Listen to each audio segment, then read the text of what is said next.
He must do it for the single and fundamental reason that it is the right thing to do.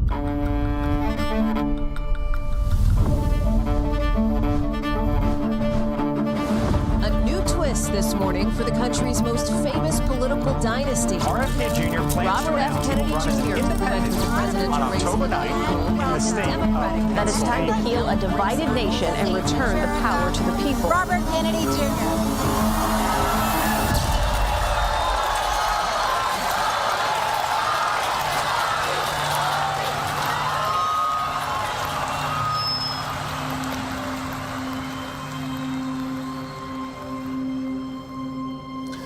We are told today that our nation is hopelessly divided.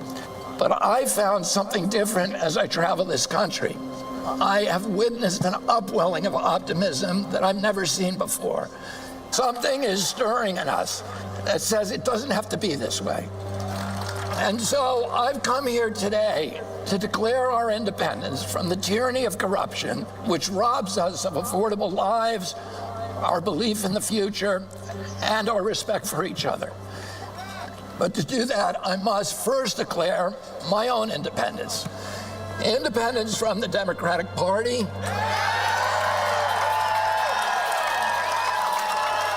and from all other political parties. I haven't made this decision lightly. It's very painful for me to let go of the party of my uncles, my father, my grandfather, and both of my great-grandfathers, but my sacrifice is nothing compared to the risk our founding fathers took when they signed the Declaration of Independence 247 years ago. They knew that if their revolution failed, every last one of them would be hanged. They chose to place everything on the line. When John Adams put his pen down, after adding his signature to the Declaration, he turned to those present and he said to them, sink or swim, live or die, survive or perish. From this day on, I am with my country.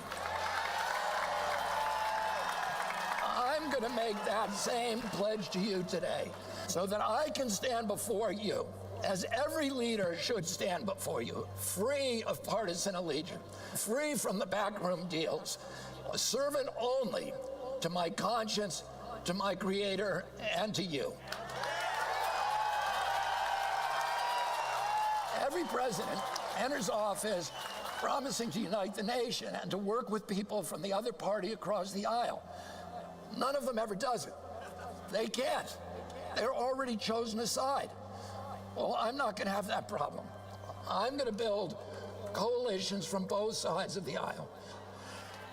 And except for the small minority of public officials who are actually corrupt, I'm going to tell you this secret. They too want liberation from the system that has captured them. And isn't that ultimately what we all want? Liberation from a system that robs us of our wealth, our health, our hope, our patriotism, our ideals, our freedoms, and ultimately our sense of ourselves as a good and capable people. Is healing our divided nation possible? Let's go take back our country. God bless you, and God bless the United States of America. I am a real American, fight for the rights of every man. I am a real American, fight for what's right, fight for your life. Ladies and gentlemen, please welcome the next president of the United States, Robert F. Kennedy Jr.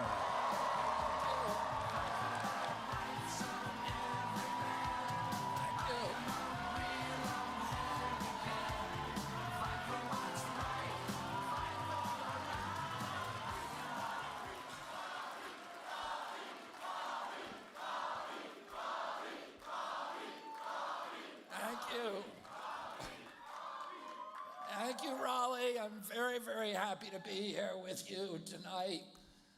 I want to thank all the volunteers who put this together and thank all of you for coming out here with this extraordinary crowd. We had open up a new section of this room to accommodate you all, so I'm very, very grateful.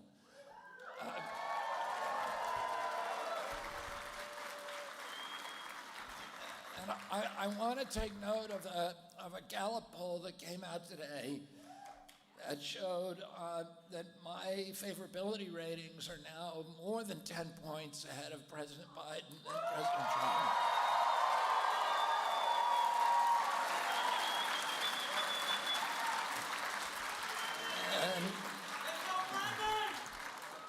And that's an encouraging sign. Of course, the recent polls by Quinnipiac, by the Harvard-Harris poll, by the CNN and New York Times poll, shows me winning among all Americans, beating both President Trump and President Biden, among Americans under 45 years old, and among independents, which are the two bellwether cohorts.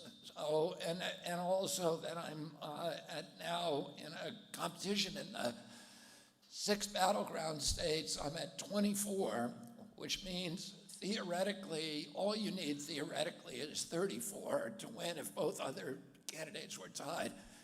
It's winner take all, so I'm in 4.5. If I get 4.5 points from both of them, I would be in that position. So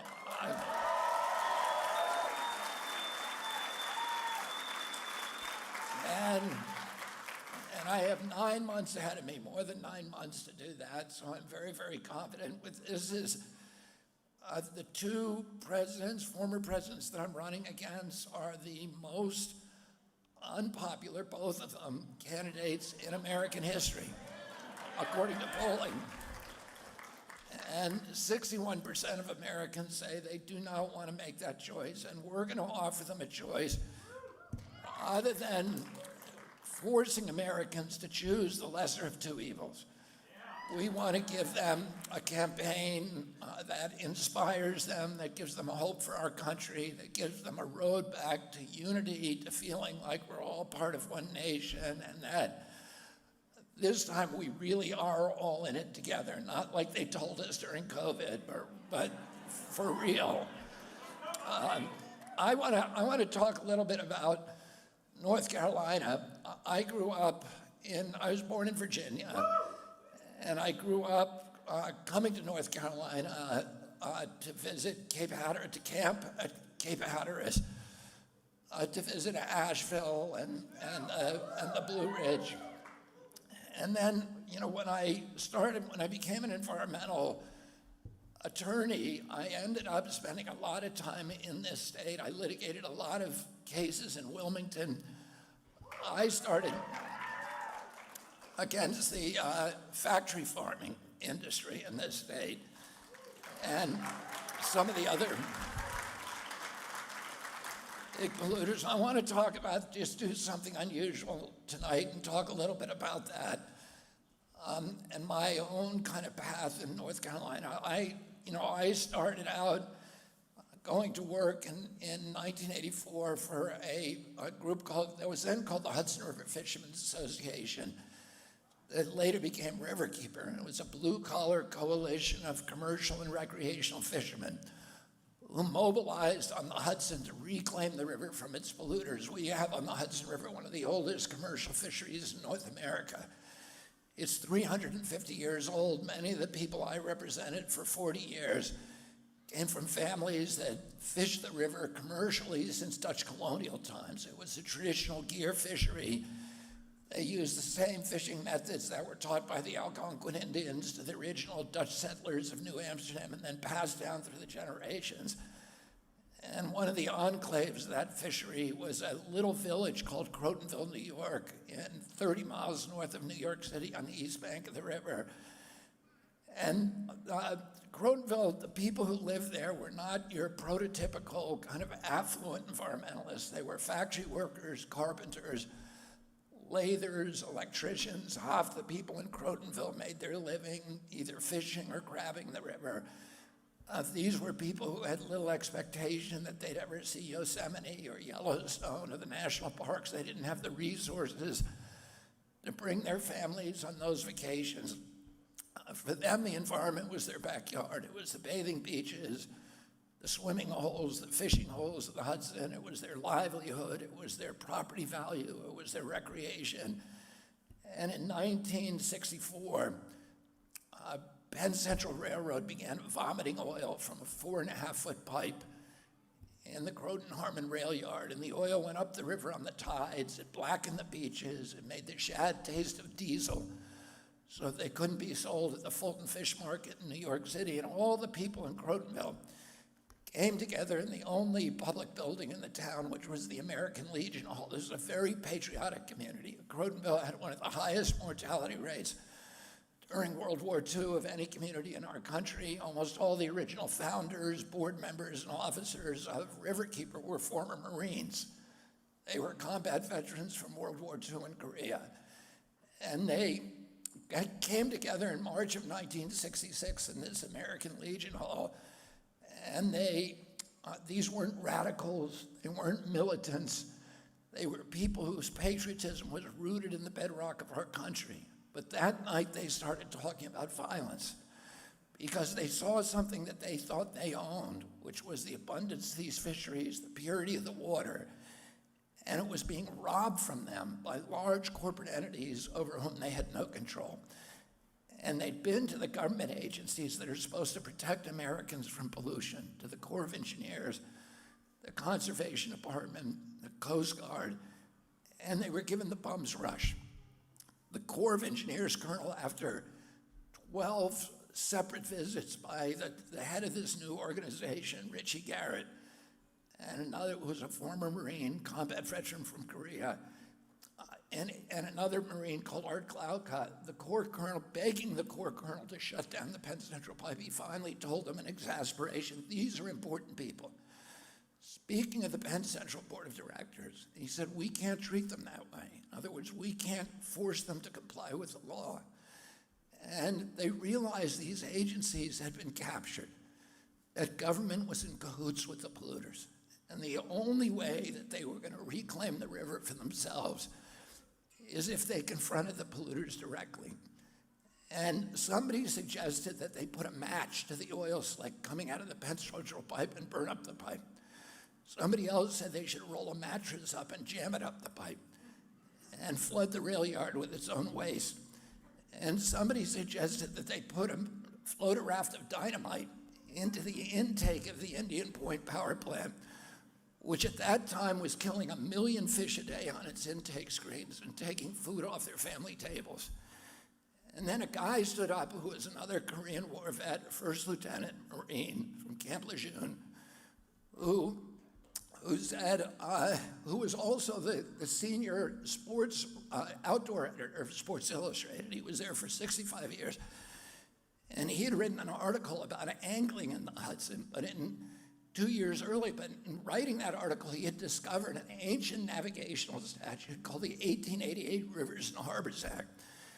And that statute said that it was illegal to pollute any waterway in the United States. You had to pay a big penalty if you got caught, but also there was a bounty provision that said that anybody who turned in the polluter got to keep half the fine. And he had checked this out with the libel lawyers at Time Magazine, which owned Sports Illustrated, and they said it's still good law, but in 80 years it's never been enforced. That evening, he stood up in front of all these men and women who were talking about violence, and he said, we shouldn't be talking about breaking the law. We should be talking about enforcing it. And they resolved that evening they were going to start a new group called the Hudson River Fishermen's Association, and later became Riverkeeper. They were going to go out and track down and prosecute every polluter on the Hudson. 18 months later, they shut down the Penn Central Pipe. They got to keep the first bounty in United States history under this statute, $2,000, which is a huge amount of money in Crotonville in 1968. There were 2 weeks of wild celebration in the town. And they used the money that was left over to go after Ciba Geigy, Tuck Tape, Standard Brand, American Cyanamid, the biggest corporations in America. In 1973, they collected $200,000 from Anaconda Wire and Cable for dumping toxics at Hastings, New York. They used that money to build a boat. They hired a full-time riverkeeper, a former commercial fisherman named John Cronin. He hired me using bounty money as the first attorney of the group, and we brought over 500 cases. I brought and forced polluters to spend about $5.5 billion remediating the Hudson.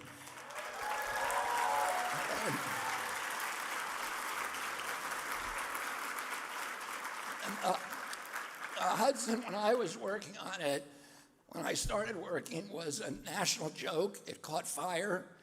It turned colors depending on what color they were painting the trucks at the GM plant in Tarrytown. It was dead water for 20-mile stretches north of New York City, south of Albany. Today, it's the richest waterway in the North Atlantic. It produces more pounds of fish per acre, more biomass per gallon than any other waterway in the Atlantic Ocean, north of the equator. And as word got out about, I'm happy to answer questions later. When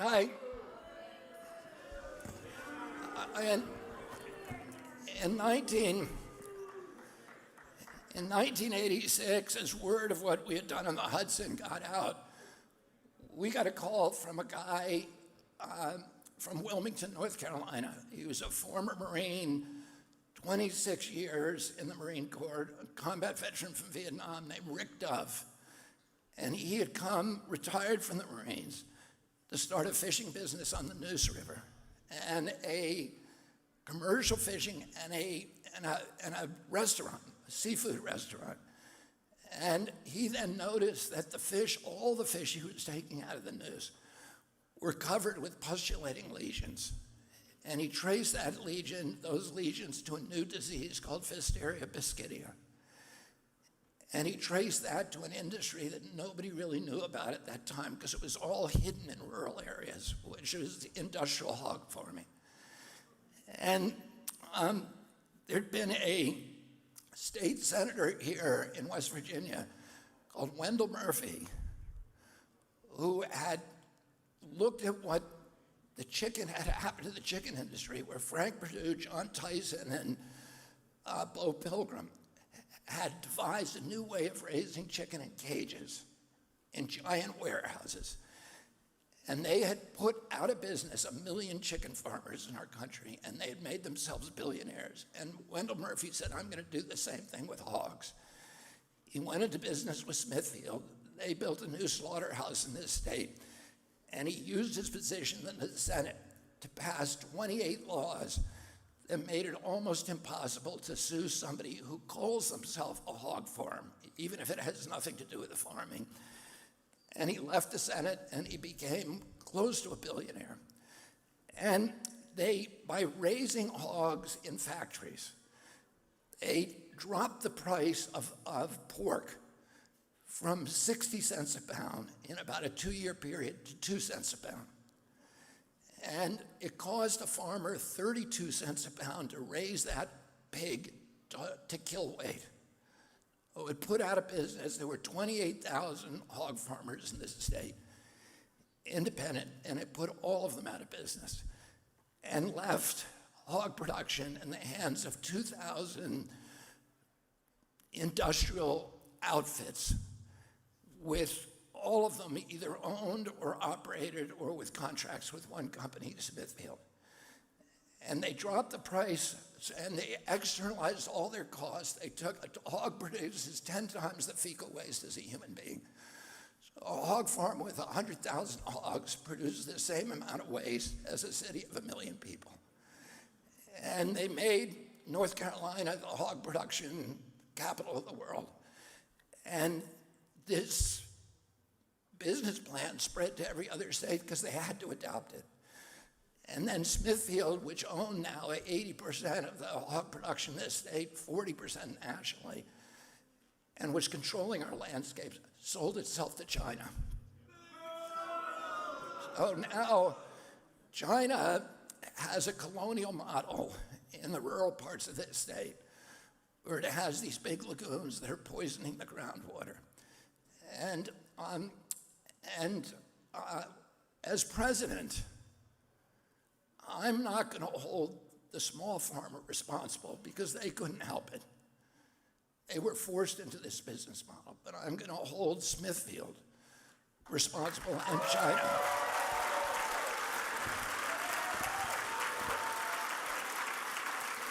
And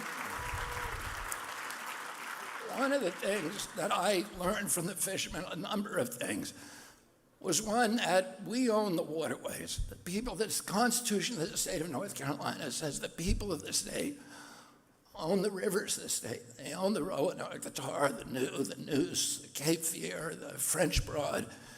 They're owned not by the government. They're not owned by Demore's company. They're not owned by Smithfield. They're owned by the people. Everybody has a right to use them. Nobody can use them in a way that will diminish or injure their use and enjoyment by others. And when somebody privatizes those resources, when Smithfield owned all the fish in the Neuse River, because we can't use them anymore, because they were contaminated with Fisteria. They own the ground, Nemours owns the groundwater along the military reservations because they privatized it. They stole it from the public trust. And unfortunately, the government agencies that are supposed to prevent that and clean it up are captured by the industries they're supposed to regulate. They become sock puppets for those industries. And I'm going to change that when I get to election.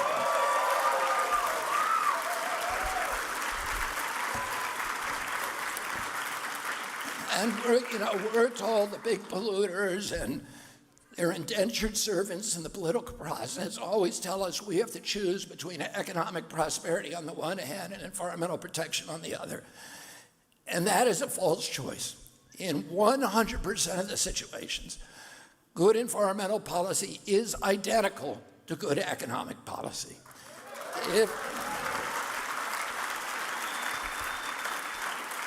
If we want to measure our economy, and this is how we ought to be measuring it, based upon how it produces jobs and the dignity of jobs over the generation, over the long term, and how it preserves the value of the assets of our community. If, on the other hand, we want to do what the big polluters are urging us to do, which is to treat the planet as if it were a business in liquidation, convert our natural resources to cash as quickly as possible, have a few years of pollution-based prosperity, we can generate an instantaneous cash flow and the illusion of a prosperous economy.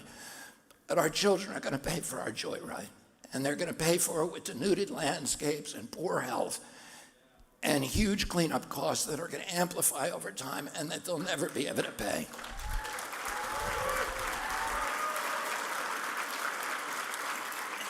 Environmental injury is deficit spending. It's a way of loading the costs of our generation's prosperity onto the backs of our children. And one of the things that I've done over the past 40 years as an environmental advocate, and one of the lessons I'm trying to convey to the public during this campaign, is that investing in our environment does not diminish our nation's wealth.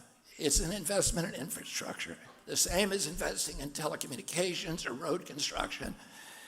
It's an investment we have to make if we're going to ensure the economic vitality of our generation and future generations. Nature is the infrastructure of our community. And if we want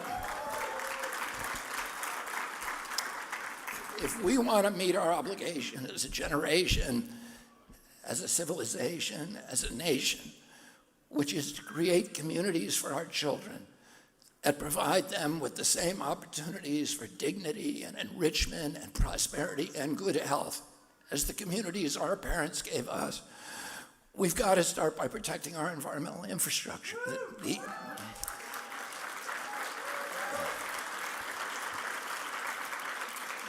The air we breathe, the water we drink, the wildlife, the fisheries, the public lands, those assets, those resources that cannot be reduced to private property ownership, but by the nature are part of the commons, the commonwealth, the public trust assets. These are the resources, the landscapes, the waterways, the Neuse, the Cape Fear, all of these beautiful, once pristine waterways in the French Broad, in North Carolina that enrich our lives. They connect us to our past, to our history. They provide context to our communities. They're the source, ultimately, of our values, our virtues, our character as a people, and they enrich us economically, yes, they enrich us culturally, they enrich us historically, but they also enrich us spiritually. God talks to human beings through many vectors, through each other, through organized religion, through the great books of those religions, through wise people, through art and literature and music and poetry, but nowhere with the same texture and detail and grace and color and joy as through creation. And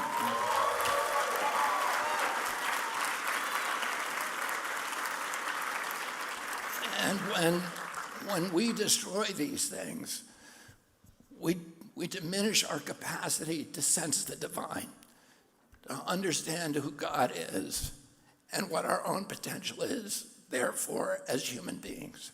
And when we do that, we impose a great cost on ourselves, but we impose an even greater cost on our children, and it becomes a moral issue as well. And as your president, I'm going to talk about these things, and I'm going to make them part of the public conversation, because you deserve a president who is thinking about these things and who understands them.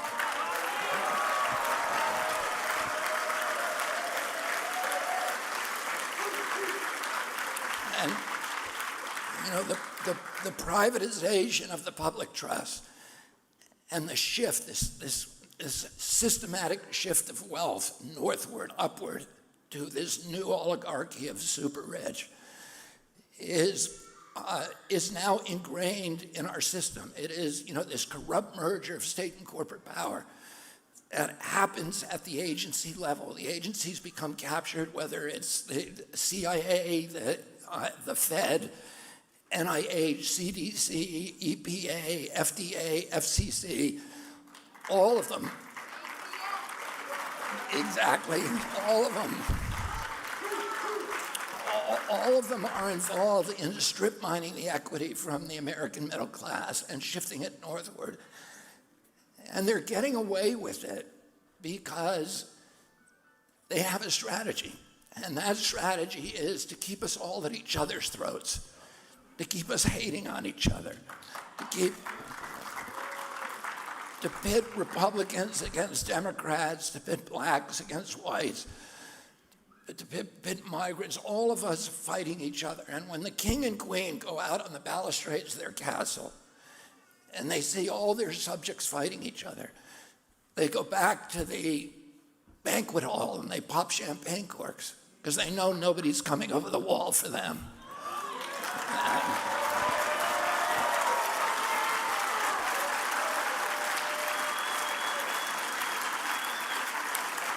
And what I promised when I stood in front of all of you in Boston 8 months ago and announced this campaign, I promised that I wasn't going to participate in that vitriol and that hatred and the poison, the toxicity, the polarization. I said I'm going to focus on issues during this campaign, the values that hold Americans together, the common ground that we share, rather than targeting these little issues that keep us apart. And over the past 8 months, I feel like I've succeeded in doing that. If you ask people, we've polled our crowds time after time, and we find that they're Republicans, Democrats, independents, they're people of every political stripe. They're all tired of the hatred, the anger, the polarization, and the finger pointing.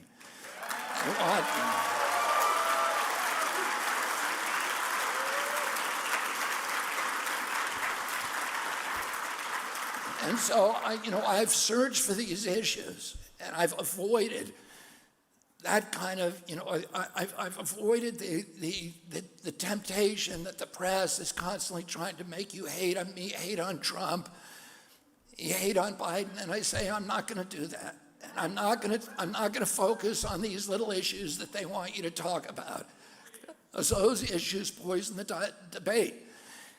Instead, I've tried to identify the commonality that we have, and what I found is that common ground, the common vision that's shared by almost all Americans is much, much larger landscape than the little issues that are orchestrated to keep us apart from each other.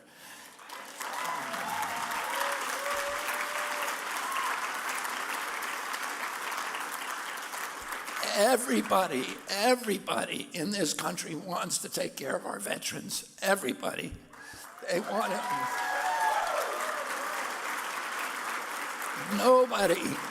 Nobody likes the fact that the wives and children of veterans are eating in soup kitchens today, that veterans aren't getting proper health care, and that we're not taking care of them. We're not living up to our commitment to them for making the ultimate sacrifice that so many of them have made.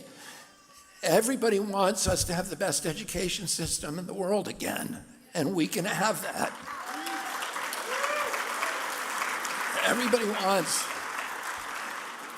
Nobody wants the Mexican drug cartels running America's border policy.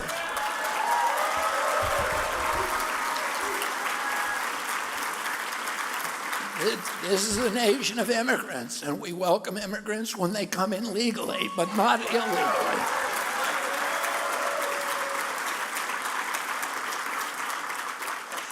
Everybody wants to end the chronic disease epidemic that is debilitating our children.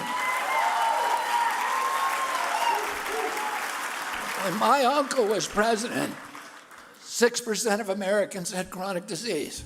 By 1986, it was 11.8, so it doubled in 26 years. By 2006, it was 54%. And we don't know what it is today. It's probably 6 of 10, so 60% of our kids are injured, badly injured, permanently. And NIH won't tell us what it is. They hide that data in this information chaos, because they don't want us to make good, sound, informed decisions. And you know, we've seen neurological disorders explode in this country: ADD, ADHD, speech delay, language delay, tics, Tourette syndrome, narcolepsy, ASD. Autism has gone from 1 in 10,000 in my generation today to 1 in every 34 in my children's generation. What happened? Something happened. Everybody wants to, we have autoimmune disease that has exploded. We have allergic disease that has exploded, and nobody's telling us where is it coming from. We know it's an environmental toxin. Genes don't cause epidemics. Every American wants to end the forever wars. And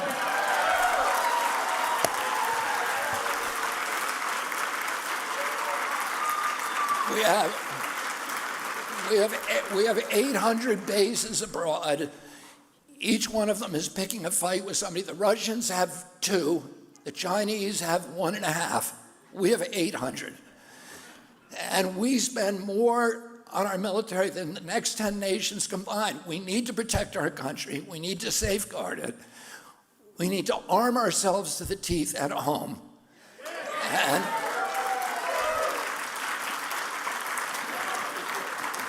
we need to protect our sea lanes, including the Suez Canal, and we need to protect Antarctica and the neutral areas, and we need to have a strike capacity. We don't need to spend $1.3 trillion a year to do that.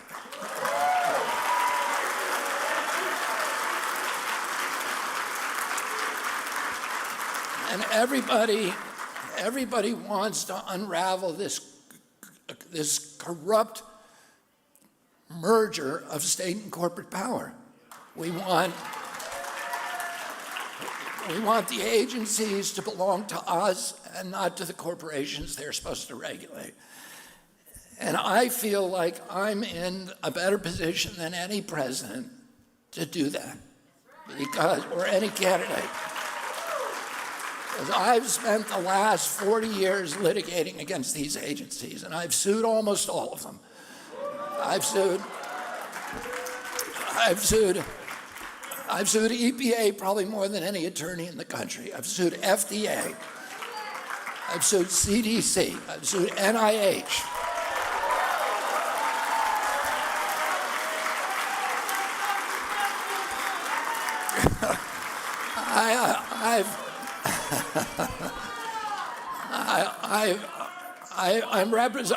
I'm involved right now in litigation that involves DOT because I'm representing 1,000 families in East Palestine, Ohio, whose lives were upended by the Norfolk Southern spill. I just sued the FCC successfully in the Court of Appeals for lying to the public about cell phone radiation. And when you litigate against these agencies, you get a PhD in corporate capture. And I understand in many cases who the individuals in those agencies that need to be immediately moved. I understand the perverse incentives that put corporate capture on the steroids. And I understand how to change those rules, and in many cases without going to Congress, so I can do it by executive order and do it quickly. I'll say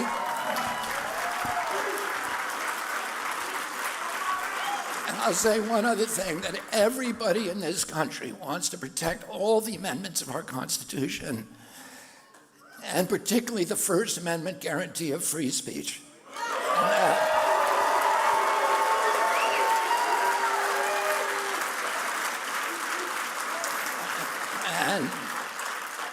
And as part of that campaign, I'm going to give a civics lesson to the American public by pardoning Julian Assange and Edward Snowden my first day in office. And the same day, I'm going to sign an executive order ordering all federal employees, including the FBI and the CIA, to refrain from colluding or communicating with media or social media companies to censor American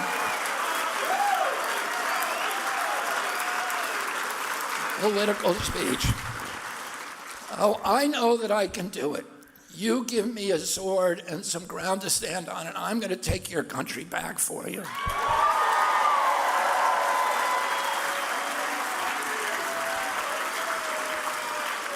But I can't do it alone. I need a big army of people, and this is an army that I'm looking at in front of me today.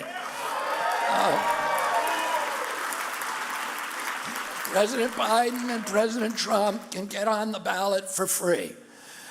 And I need to spend about $15 million to do it. And that's, in the long run, it's going to help me because we already have 50,000 volunteers in the field. We're building out a ground game, a ground army in every state, and in many cases in every county. That is going to be, that's forcing us to do that, to get on the ballot. But what that means, and when the general election comes, I'm going to have a better army on the street, in the neighborhoods, than any other candidate.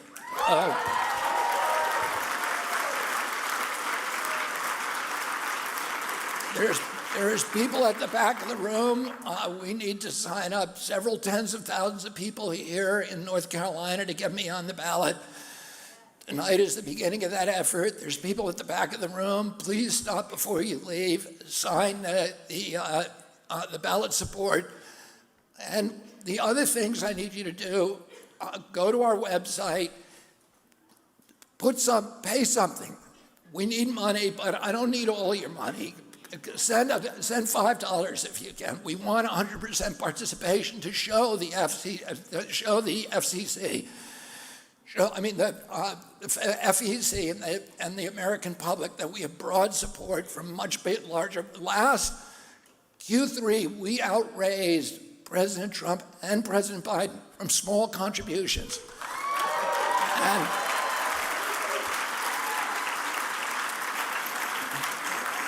And that's one of the metrics that the press uses and the public uses to assess the success and the possibilities for our campaign. So please do that. The other thing that I would ask you to do, we're winning in all of the cohorts at watch podcasts or long form interviews. So we're killing it with young people, killing it with independents. The place where I'm weak is with baby boomers. Now, the baby boomers, and I know there's a lot of you out here, so God bless you.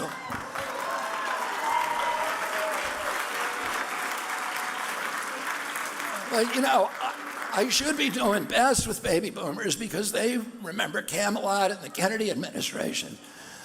The problem is they get their news from CNN and MSNBC and the New York Times. We need to, if that's the only, if I was living in that information bubble, I would have a very low opinion of myself. What we need to do is to open their eyes by showing them that there are alternatives and get them to look at at Aubrey Marcus or Joe Rogan podcasts or Lex Friedman.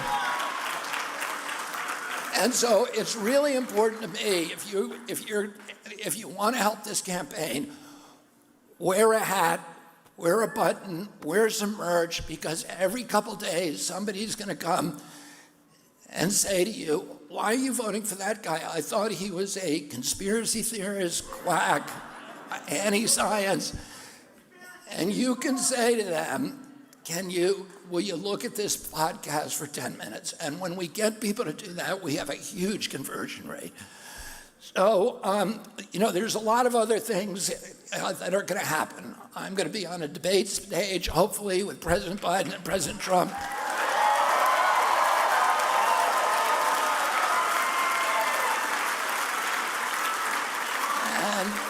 And the mainstream media, for the first time, I've got an interview this week with CNN, and that is going to be live. It's the first time that they've done that. Oh, I'm hoping more and more that breaks, but until then, I rely on you, my army. I'm so grateful, number one, for your prayers, which are invaluable. Our team feels that all the time.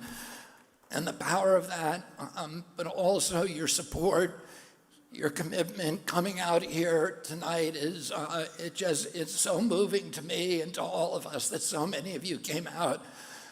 I'm grateful to you, and we're going to end this vigil, and then we're all going to go over the wall, and we're going to take our country back. Thank you all very much.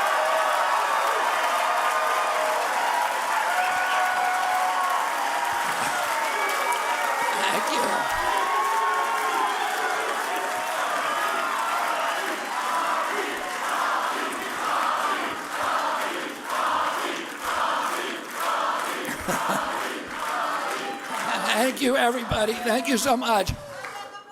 I'm going to do selfies with anybody who wants to right now, beginning at 5 minutes, and this looks like a huge crowd, so you might think that's insurmountable. But we did in Charleston, we did 600 people in 23 minutes. So we have a system. If everybody walks fast, we'll get it done quickly. I look forward to seeing you and shaking your hands of each one of you. Thank you all very much. Let's hear it one more time for Robert F. Kennedy Jr.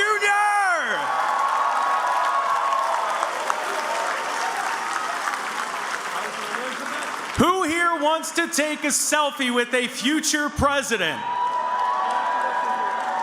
All right, so to make sure, I'm right back here if you want to turn around so you can see. I'm going to give you the instructions here. Hi, everybody. I'm Jake Underwood. So what we're going to do, this door that is directly in front of me, that will be the door where we start the line, at which point you will be guided by some people who work for the campaign in the hallway to make sure that we get this organized, and we will go as quickly as possible.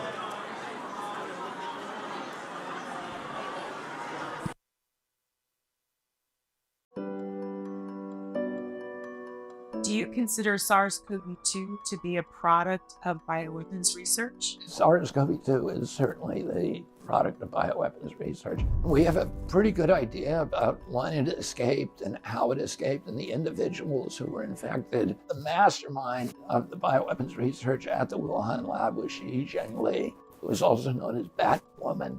And her second in command was a scientist called Ben Hu. He was one of the first 3 people to get sick. I think the best supposition that people agree on is that Ben Hu was infected along with 2 other researchers, and that they took the subway. All the initial cases of COVID-19 occurred along that subway line, which went from the Wuhan lab, and the terminus of it is at the Wuhan International Airport. It's only a few stops away to the airport, from which, of course, it spread all across the globe very, very quickly. It's known that there was a defective negative air system in the lab. It was known that throughout the lab there were very shoddy procedures, so there were 1,000 ways that these creatures could have escaped. Everybody knew that this lab was not up to par, and that if you started doing these experiments at that lab, it was virtually guaranteed that something would ultimately escape.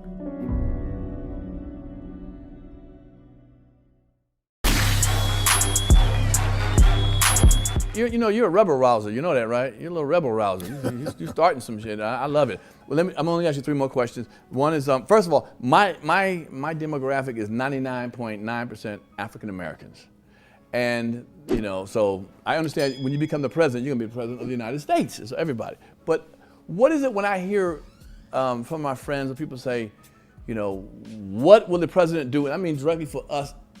I'm half black, half white, but black people.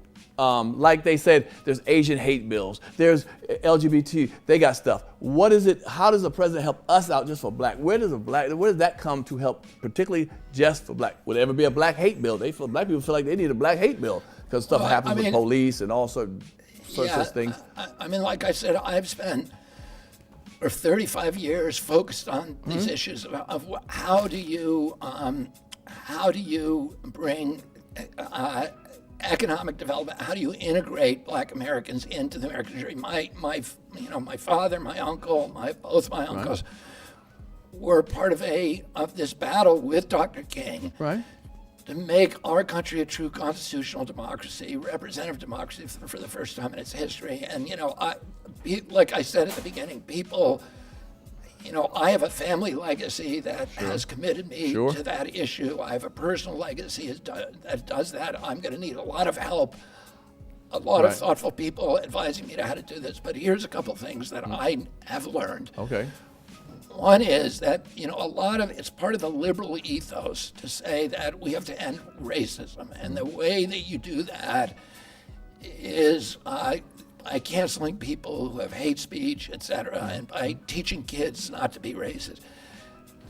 To me, that's going to have a limited effect. It's aspirational, it's a good thing to do, but it's not going to solve the problem. What's going to solve the problem of racism is never going to disappear. It's innate in we're hardwired to be tribalistic. It's part of our evolution, to look at somebody, look at their differences, and feel like you're part of a different tribe. But what you do, the remedy for that, is to give kids self-esteem so that racism doesn't bother them, so they're bulletproof against it. Okay. And how do you do that? You get self-esteem by doing esteemable things. You have to start by giving kids a good education. Our education system is a crime in this country. It's criminal enterprise. We are letting down these kids. They come out, they can't do anything with their lives. And we need to change that. And now with affirmative action gone, particularly high education, we need to put a lot of resources into the HBCUs, and that to me is critical. But the other issue is economic vitality of those communities, and the big issues in those communities: access to capital. There's ways to get capital to those communities through the black banks. Because there are some black banks left, and you can flood those banks with capital. Those banks that can then make it available to the barber shop, to the guy who wants to start a yoga studio, to the preacher who wants to put an addition onto his church, and create economic activity in those communities. When I was a kid, there was a lot of hatred. My uncle was the first Irish Catholic, the first Catholic president. Yeah, that was. There was a lot of hatred toward Catholics at that time. There was a resurgence of the Ku Klux Klan when he ran. I was called all kinds of names when I was a kid, anti-Catholic slurs. I was called mackerel snatcher, that was a big one, or Mick, or whatever, and many others. It never bothered me, because I had confidence in myself. I had an education. I knew my life was going to be okay. When somebody called me that, I didn't internalize it and say, there must be something wrong with me. Right. I looked at it and said, there's something wrong with that guy. Nice. You know, and that's what you want. Right. Black children to be invulnerable to racism. You can't get rid of it. Right. But you want to make them Supermen so it bounces off them. I like that. And you do that by empowering them from when they're young, by giving them good education, giving them school choice, and you know, and making sure that we educate the kids. Well, out of all the candidates, you have a lot of celebrities that like you, especially the urban ones. I mean, Beanie Siegel, I say you're good friends with Louis Gossett Jr. I'm like, damn, everybody likes this guy. I'll do my research. I'm like, maybe I might have to get on that bandwagon. Choo choo. One person to try to get on the bandwagon, and he got blowback. What do you feel about? I think Ice Cube took a picture with you, and he got a lot of blowback. What do you feel about his effort of trying to be doing politics the way he's going about it? What do you I love Ice Cube. I love that he's outspoken. Yeah. I love, that he's pushing issues. That he's a good role model for kids. If you like that clip, hit the subscribe button or the notification bell. In fact, why don't you hit both of them? I heard a very good speech by Bobby Kennedy Jr. The last thing he said in that speech struck me to my core, something I've thought often and said almost never. But there's a lot worse things than dying, and living like a slave is one of those. Thank you very, very much. And humanity is depending on everybody who has a position from which to see what is taking place, to grapple with what it might mean, to describe it so that the public understands where their interests are. It is depending on us to do what needs to be done if we're to have a chance of delivering a planet to our children and our grandchildren that is worthy of them, if we're going to deliver a system that allows them to live meaningful, healthy lives. We have to speak up. I don't know how to get people to do that. This is really what we call in game theory a collective action problem. Everybody responds to their personal well-being. If everybody says that's too dangerous to stand up, I'm not suicidal, I can't do it, then not enough people stand up to change the course of history. Whereas if people somehow put aside the obvious danger to their ability to earn and maybe to their lives of saying what needs to be said, then we greatly outnumber those we are pitted against. They are ferociously powerful, but I would also point out this interesting error. So I call the force that we're up against Goliath, just so I remember what the battle is. Goliath made a terrible mistake, and it made it most egregiously during COVID, which is it took all of the competent people, took all of the courageous people, and it shoved them out of the institutions where they were hanging on. And it created, in so doing, the dream team. Created every player you could possibly want on your team to fight some historic battle against a terrible evil. All of those people are now at least somewhat awake. They've now been picked on by the same enemy. And yeah, all right, we're outgunned. It has a tremendous amount of power, but we've got all of the people who know how to think. So I hate to say it, or maybe I like to say it, but I don't think it's a slam dunk, but I like our odds. It seems to be the precursor for movement into social credit scores like they have in China, more financial censorship. What would you do to prevent more people from succumbing to being debanked, which can only lead to tighter financial controls? We saw this happen in the truckers' protest in Canada during COVID. It was very peaceful, kind of a joyous celebration. They had garbage pickup crews. They were taking care of people who didn't have enough to eat. It was really this extraordinary demonstration of community and social responsibility.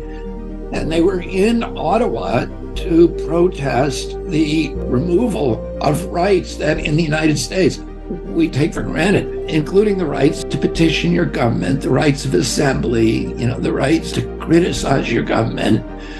And the government of Canada under the Trudeau regime used surveillance techniques, including facial recognition systems, to capture the license plates of the truck to identify their owners and then to freeze all their bank accounts. And so all the leaders and the participants in the protest all woke up one day and their bank accounts had been frozen. These are people who weren't charged with violating the law. They were never convicted. And yet suddenly they found themselves in a position where they could not pay their bills. They couldn't buy gasoline. Their credit cards didn't work.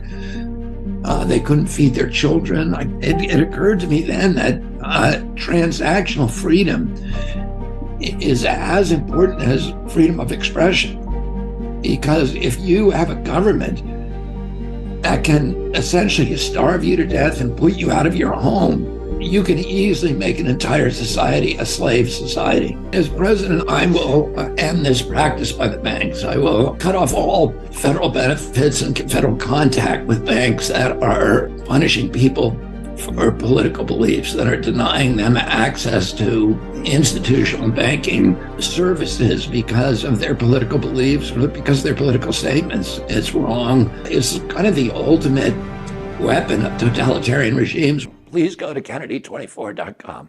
What are your thoughts on psychedelics? My initial bias about psychedelic drugs is again colored by my experience of being in recovery for 40 years. I don't think that in most cases that we can fix things that are wrong inside of us with things that are outside of us, with all the things that we reach for when we feel discomfort, whether it's drugs or alcohol or sex or reckless behavior. Particularly people who are prone to addiction are always looking for things outside of them to fill this empty hole that they have inside of them. Having said that, my wife in 2012 took her own life and left me with 6 children. And so all of those kids were at risk at the time. And they all ended up doing really wonderful things with their lives. And one of them was worrying to me because he never processed his mom's death in a way that I could observe. He seemed like a happy kid. He was always smiling. He did get in a lot of fist fights. He became a boxer. And he won a lot of tournaments, and then he became a hockey player. But everything he did, there was a little bit of violence too, and it made me worried about him. About 5 years ago, he was very self-contained. He never talked about what was going on inside of him, and he went to Patagonia to kayak a whitewater river. And I asked this guy to put my son up for a couple of days while he was waiting for his trip to start. The night my son arrived there, that guy said to him, "I'm doing an ayahuasca trip tonight." And he said, "God sent you boys to me," because he was doing it with 20 Puente Indians. And he said, "I was praying to God that he would send me a gringo to do this with." And so my kid ended up doing this. And he had this experience where after he drank the ayahuasca, he felt himself sinking through all the geological strata of the earth. And he could look at all of it. He told me he could look at all the folds of stone and geology. And he had a total understanding of all of the processes that had laid them out for the eons. He ended up being propelled out of the other side of the earth and then floating through space for what he experienced as hundreds of years. And he would focus on a distant planet and be transported there. And on each planet, he would have an adventure. And at the end of the adventure, there would be a lesson, a moral lesson that he would learn, that he was supposed to remember. The last planet he visited, his mother was there.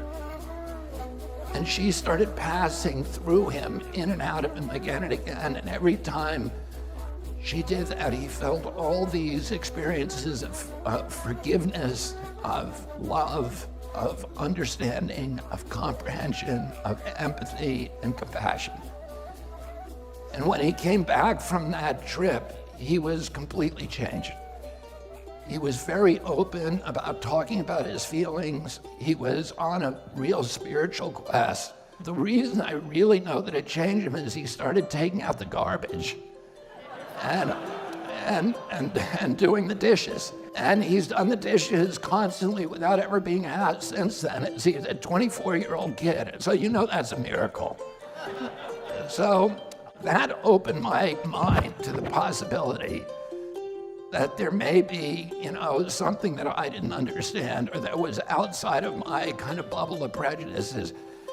And then I have a friend who's a Navy SEAL who had severe PTSD, and he went to Costa Rica and had the same kind of experience. And I had a couple of other friends who were in the NFL, and they also had severe brain injuries and depression, terrible, terrible depression.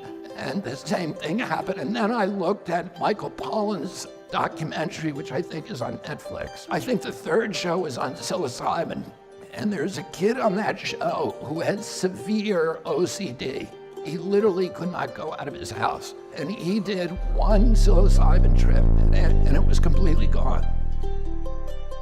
So my mind is open to the idea that, there may be things that I don't know about, and that people ought to have the freedom and the liberty to experiment with these things. I like what you said at the outset, which is, we know the capacity of the pharmaceutical industry to come and capture this if they see that there's money in it, and then to turn it into something very, very bad, and to promote it in ways that it shouldn't be promoted. My inclination would be to make this available at least in therapeutic settings and maybe more generally, but in ways that would discourage the corporate control and exploitation of it.